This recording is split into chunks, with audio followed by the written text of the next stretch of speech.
नमस्कार, आप देख रहे हैं न्यूज 18। मैं हूं आपके साथ मेनका चौधरी। सुबह 8 बजे की बुलेटिन की शुरुआत 3 बड़ी खबरों के साथ करते हैं। केंद्रीय गृह मंत्री अमित शाह आज वाराणसी के दौरे पर होंगे। यहां वो कल मध्य क्षेत्रीय परिषद की बैठक में शामिल होंगे।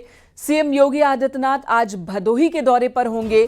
भदोही के बाद सीएम योगी शाम में वाराणसी भी पहुंचेंगे। सीएम योगी भी मध्य क्षेत्रीय परिषद की बैठक में कल शिरकत करेंगे और उससे पहले आज शाम ही वो पहुंच जाएंगे वाराणसी। उधर जौनपुर में पुलिस ने धर्म परिवर्तन के आरोप में 5 लोगों को गिरफ्तार किया है, जो दूसरों को लालच देकर उनका धर्म परिवर्तन करवाते थे। इस मामले में पुलिस ने कार्रवाई की है।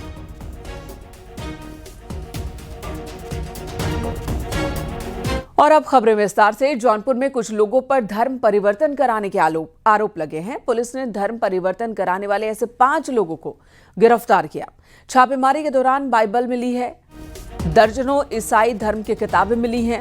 पुलिस ने मुखबिर की सूचना पर महाराजगंज थाना क्षेत्र के केवटली गांव में छापेमारी की थी, जहां पर ये सभी लोग दूसरों को बरगला रहे थे, धर्म परिवर्तन के लिए लालच दे रहे थे।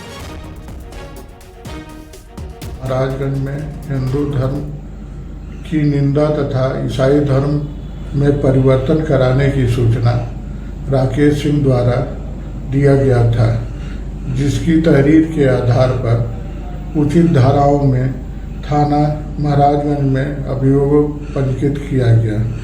मौके पर 5 लोग गुलाब, संदीप, राम मनोज, राजेश, सुनील कुमार को गिरफ्तार किया गया।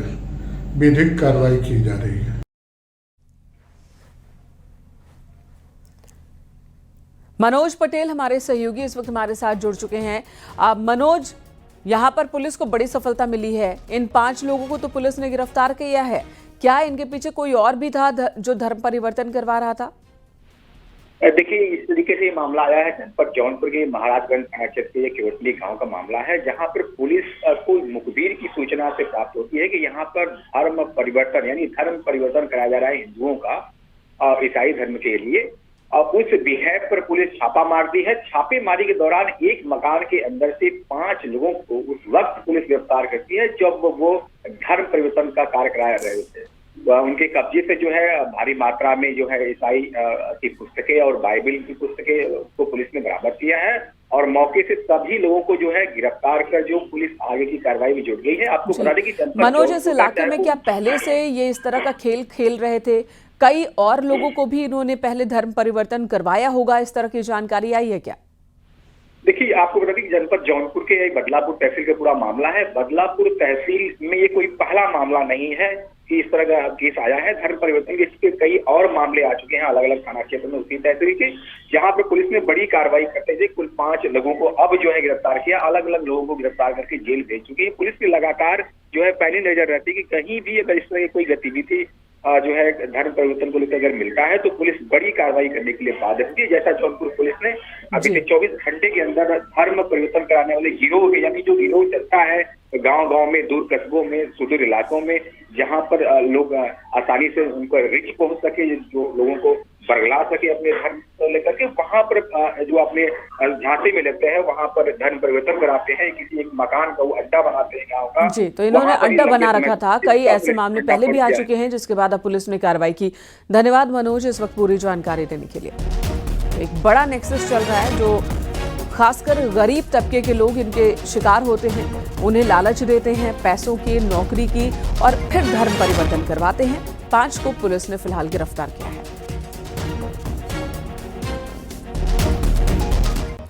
कानपुर में रील बनाने के लिए खतरनाक स्टंट हुआ। जान जोखिम में डालकर बाइक से स्टंट करते दिखे कुछ लड़के।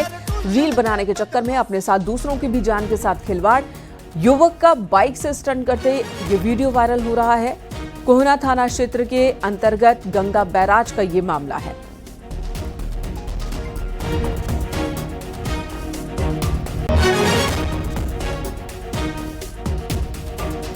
फिरोजाबाद पुलिस अपराधियों के खिलाफ एक्शन में है। जिले में 2 अपराधियों से पुलिस एनकाउंटर हुई और इस दौरान एनकाउंटर के बाद पुलिस ने इन्हें गिरफ्तार किया। पहली मुठभेड़ हुई है फरीदा मोड़ से कैलई रामपुर चौराहे के पास।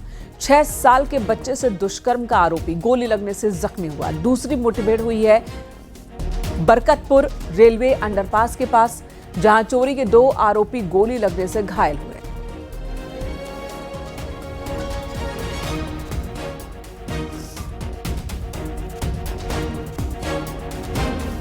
फिरोजाबाद में 6 साल के बच्चे से दुष्कर्म के आरोपी को पुलिस ने एनकाउंटर के बाद गिरफ्तार किया।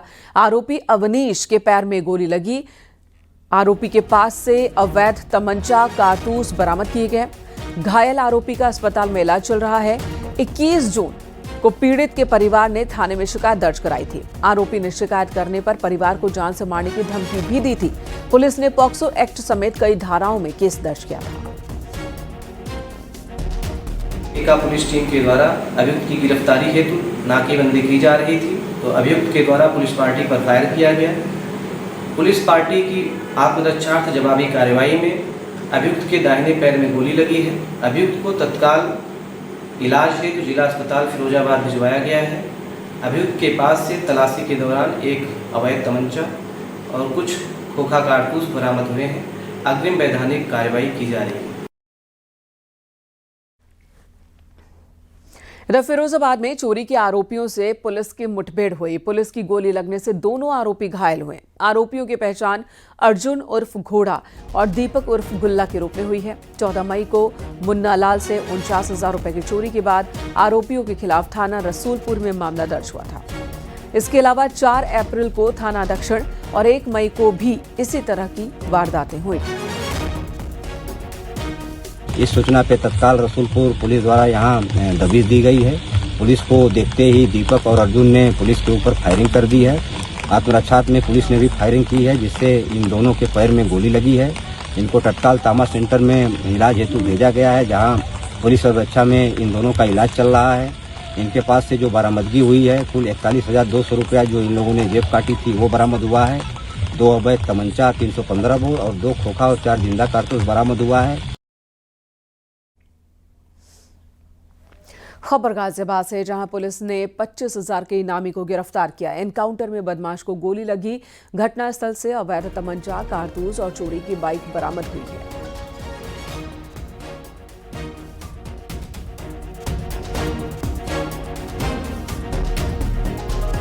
गाजियाबाद में पुलिस और प्रशासन की संयुक्त कार्रवाई में बड़ी सफलता हाथ लगी। करोड़ों की अवैध लकड़ी की तस्करी का पर्दाफाश हुआ। पुलिस और उच्च अधिकारियों की टीम ने 2 तस्करों को गिरफ्तार किया है। बरामद लकड़ी की कीमत लगभग 1 करोड़ रुपए बताई जा रही है। पुलिस ने मुखबिर की सूचना पर यह कार्रवाई की है।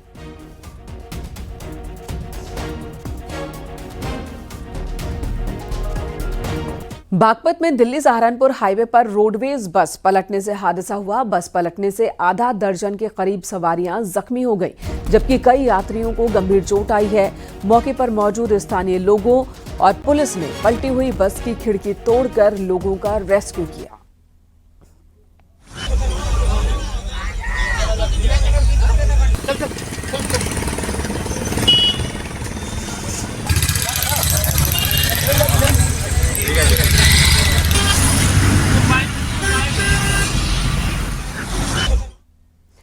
संभल में मुहर्रम पर 10 फीट से ऊंची ताजिया नहीं निकाले जाने के निर्देश दिए गए हैं।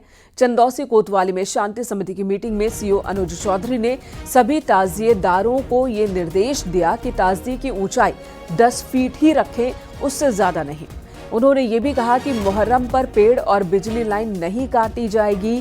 डीजे वालों को भी निर्धारित आवाज रखने के निर्देश दिए गए हैं।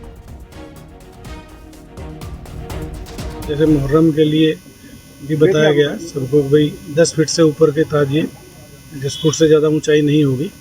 और पिछले वर्ष की बात ही जिस तरह से हुआ था, इस बार भी उसी तरह से सबको सहयोग करना है। और 10 फीट से ऊपर कोई भी ताजिया नहीं होगा।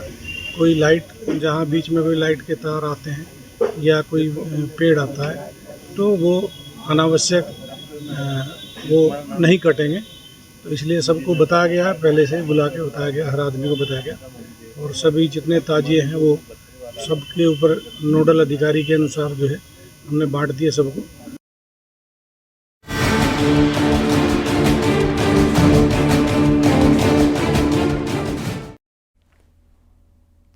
केंद्रीय गृह मंत्री अमित शाह आज शाम वाराणसी पहुंचेंगे। सीएम योगी, उत्तराखंड के सीएम पुष्कर सिंह धामी, मध्य प्रदेश के सीएम मोहन यादव और छत्तीसगढ़ के सीएम विष्णु देव साय एयरपोर्ट पर गृह मंत्री का स्वागत करेंगे। गृह मंत्री अमित शाह समेत सभी मुख्यमंत्री सड़क मार्ग से काल भैरव मंदिर जाएंगे, फिर विश्वनाथ धाम पहुंचकर दर्शन पूजन करेंगे और इसके बाद मुख्यमंत्री योगी की ओर से आयोजित रात्रि भोज में सभी शिरकत करेंगे। कल सुबह 11 बजे मध्य क्षेत्रीय परिषद की बैठक होनी है। ये बैठक दोपहर 2 बजे तक चलेगी। इस बैठक में केंद्रीय मंत्री, चारों राज्यों के मुख्य सचिव समेत कई और महत्वपूर्ण लोग शामिल होंगे। नीति आयोग के साथ ही अंतर्राज्यीय परिषद के प्रतिनिधि भी हिस्सा लेंगे।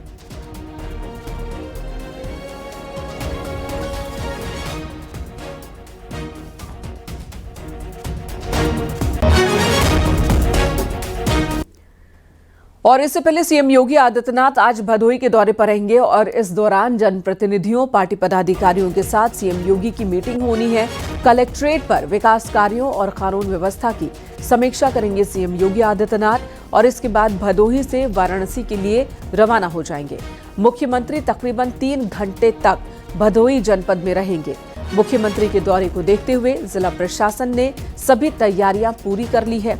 कमिश्नर, डीआईजी, जिलाधिकारी और पुलिस अधीक्षक ने अधिकारियों और कर्मचारियों के साथ बैठक कर जरूरी दिशा निर्देश दिए हैं।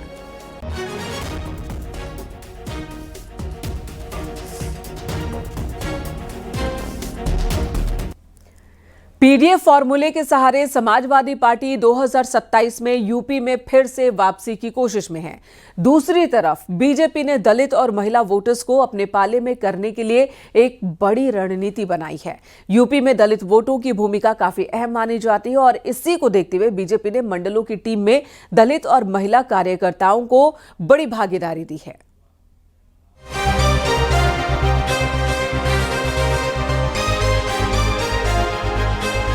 दो 2027 विधानसभा चुनाव के लिए बीजेपी विपक्ष के पीडीए की काट तलाश रही है।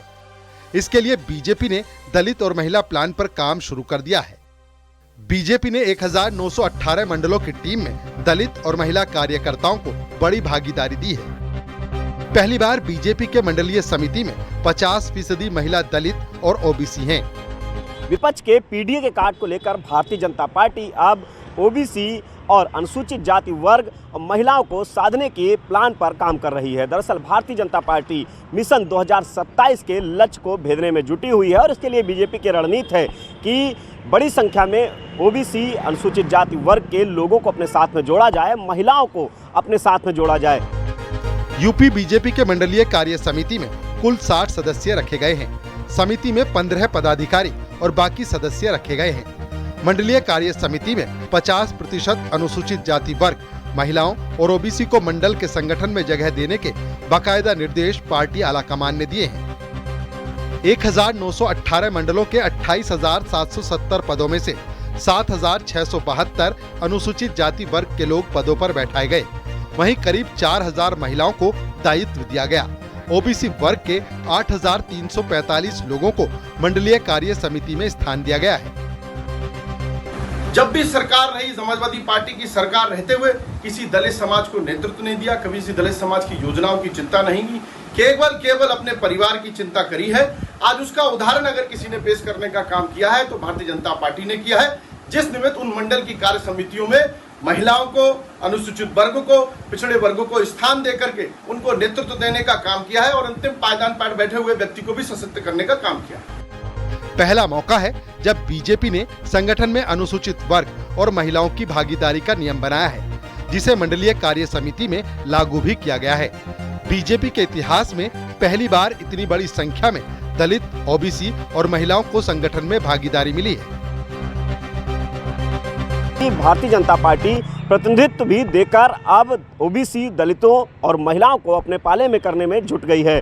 बीजेपी की जो सूची मंडलीय कार्य समिति की जारी हुई, इसमें बड़ी संख्या में ओबीसी, अनुसूचित जाति वर्ग और महिलाओं की भागीदारी नजर आ रही है। कैमरामैन मनोज शाही के साथ संकेत मिश्रा, न्यूज़ 18 लखनऊ। इधर कासगंज में पुलिस ने हत्या के मामले में फरार चल रहे आरोपी को गिरफ्तार किया। उसके ऊपर एक व्यक्ति की पीट कर हत्या का आरोप है। पुलिस के मुताबिक रास्ते को लेकर दो पक्षों में विवाद हुआ था, जिसमें एक व्यक्ति की पीट कर हत्या कर दी गई थी।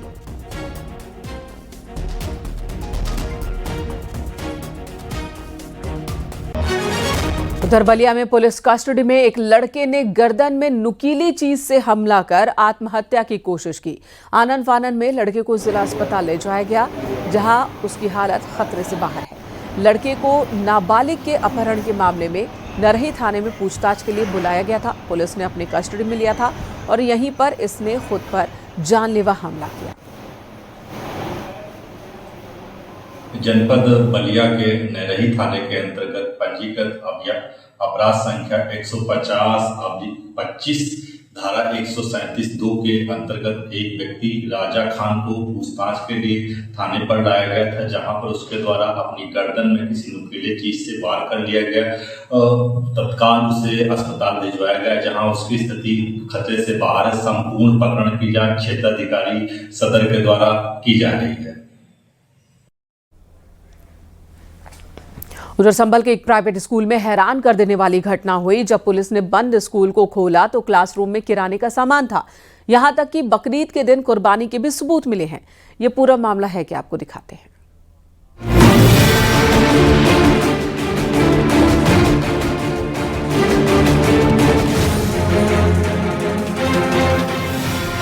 संभल एक बार फिर से चर्चा में है। इस बार मंदिर की खोज से नहीं, बल्कि स्कूल की खोज से। ये तस्वीरें देखिए, एक स्कूल के गेट पर ताला लगा है और गेट के बाहर पहुंची है पुलिस फोर्स। आखिर ऐसी क्या वजह रही होगी कि स्कूल में पुलिस फोर्स को पहुंचना पड़ा?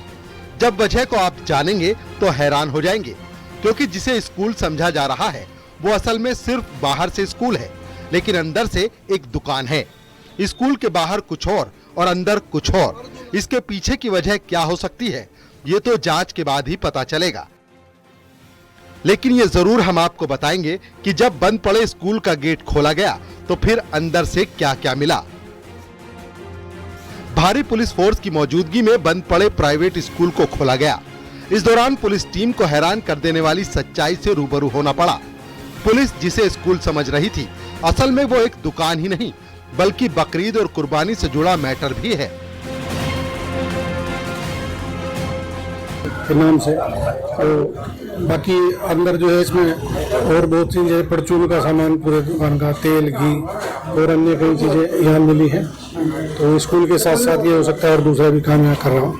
तो जांच कर रहे हैं, जांच के बाद जो भी तथ्य सामने आएंगे उस पर कार्रवाई। अभी वगैरह मिला है अंदर, तो कह रहा है ईद के दिन की बात है, हमारे द्वारा कुर्बानी की गई थी। ये वो देखा जाएगा कुर्बानी यहाँ की या नहीं की, उसको पूरा पुष्टि की जाएगी। दरअसल संभल के चंदोसी के लक्ष्मणगंज में अवैध मस्जिद हटाने गए संभल पुलिस के सीओ अनुज चौधरी पहुंचे थे। हुआ कुछ ऐसा कि सीओ की नजर एक प्राइवेट बंद स्कूल पर पड़ी। सीओ ने झांक कर देखा तो उन्हें अटपटा लगा। सीओ ने स्कूल के गेट को खोला तो स्कूल में किराने का सामान और गोबर पड़ा मिला। पूछताछ में स्कूल संचालक ने बकरीद पर की गई बकरे की कुर्बानी से निकला गोबर बताया। स्कूल और उसमें किराने का सामान, नकली मसाला फैक्ट्री और बकरे की आड़ में गोवंश के वध की आशंका जैसे तमाम मामलों की जांच शुरू हो गई है। Bureau report, news 18, Uttar Pradesh, Uttarakhand.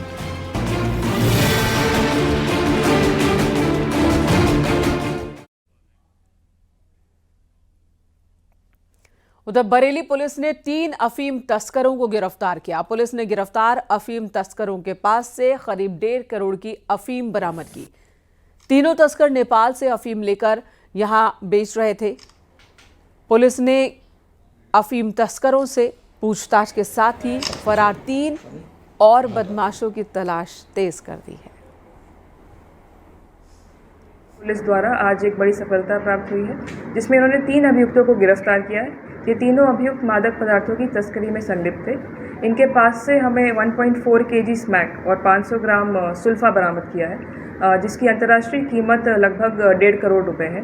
और इनके पास से जो घटना में प्रयुक्त की जाती थी मोटरसाइकिल, वो भी बरामद की गई है। जो 2 नोटेबल चीज़ें हैं इस केस में वो यह है कि इनके द्वारा कभी भी नॉर्मल टेलीकॉम ऑपरेटर के नेटवर्क्स को यूज़ करके कॉलिंग नहीं की जाती थी। इनके द्वारा हमेशा व्हाट्सएप कॉलिंग ही की जाती थी, ताकि ये पुलिस की नज़र से दूर बचे रहें।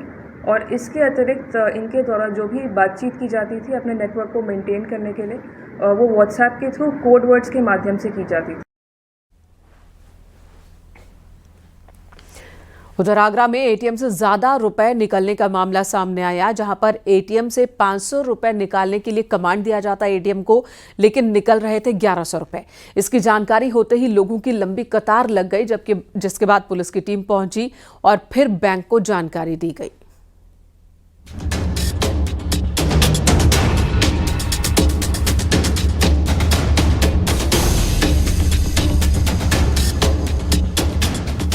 निकालो, 1100 रुपए पाओ।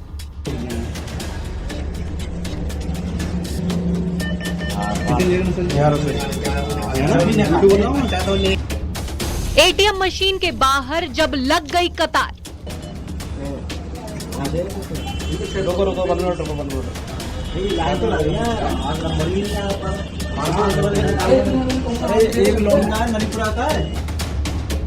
हर हाथ में एटीएम कार्ड, जल्दी जल्दी पैसे निकालने की होड़।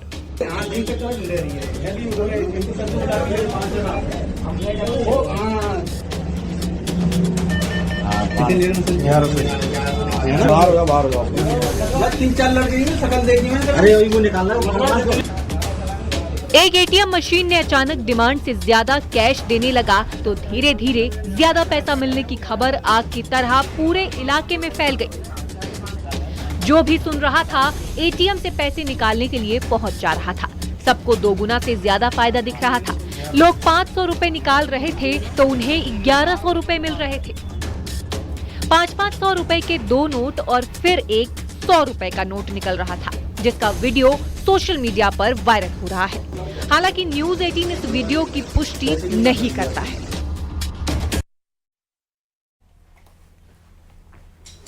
यहाँ रुकेंगे एक छोटे से ब्रेक के लिए। खबरें ब्रेक के बाद भी जारी हैं। आप देख रहे हैं न्यूज़ 18 उत्तर प्रदेश उत्तराखंड।